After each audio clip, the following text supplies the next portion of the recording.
आणि यानंतर पुढची एक ब्रेकिंग बातमी पाहूयात। बारामतीमध्ये आज सकाळपासूनच ईडीची छापेमारी सुरू झालेली आहे। आनंद सतीश लोखंडे आणि विद्या सतीश लोखंडेंच्या घरावरती या धाडी पडलेल्या आहेत। जालोची वाडी या लोखंडेंच्या मूळ गावामध्ये ही ईडीची छापेमारी सुरू आहे। पुणे मुंबईच्या दूध डेअरीवाल्यांना 10 कोटींना गंडवल्याचं हे सगळं प्रकरण आहे। मंत्रालयातल्या काही कर्मचाऱ्यांना देखील गंडवल्याचा आरोप हा करण्यात येतोय आणि याच प्रकरणामध्ये आता ही छापेमारी सुरू झालेली आहे। बारामतीमध्ये आज सकाळपासूनच ही ईडीची छापेमारी सुरू झालेली आहे आणि विशेषतः आनंद लोखंडे त्याचबरोबर विद्या सतीश लोखंडेंच्या घरावरती या धाडी मारण्यात आलेल्या आहेत।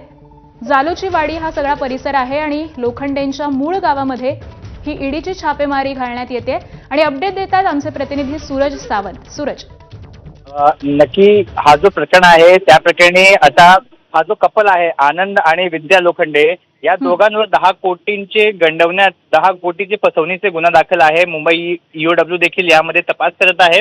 महत्त्वाचं म्हणजे हे जे कपल आहे त्यांनी लोकांना सांगितले की तुम्ही डेअरी प्रोडक्टमध्ये इन्व्हेस्टमेंट करा, तुम्हाला खूप मोठा प्रॉफिट होणार आहे असं सांगून लोकांना फसवलेलं आहे।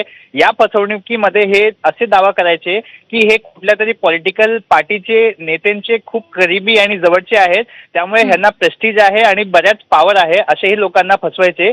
आणि असा फसवून या लोकांनी व्यापाऱ्यांना तर फसवलं आहे, त्याचबरोबर मंत्रालयाचे जे मोठे अधिकारी आहेत त्यांनाही देखील फसवलेलं आहे, त्यांच्याकडनंही देखील पैसे घेतलेले आहे।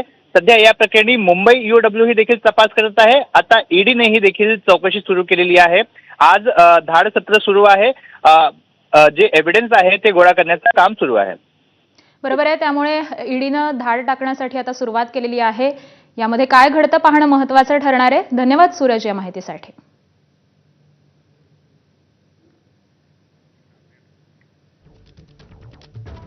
तर मंत्रालयाच्या काही कर्मचाऱ्यांना गंडवल्याचा आरोप देखील करण्यात आलेला आहे आणि या संपूर्ण प्रकरणामध्ये या दोन दाम्पत्यांवरती आता ईडीची धाड पडलेली आहे।